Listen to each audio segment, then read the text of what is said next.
HinKhoj word of the day, Havoc.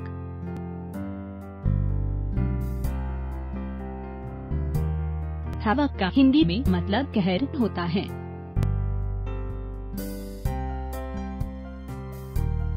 Havoc noun या संज्ञा के रूप में। Synonyms of havoc: mayhem, ravage, desolation, ruination, catastrophe.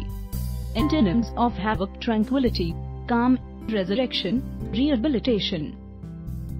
Example: thunderstorm wreaked havoc once again and almost 60 people were killed in 4 states. उदाहरण: तूफान ने एक बार फिर कहर बरपाया और 4 राज्यों में करीब 60 लोग मारे गए।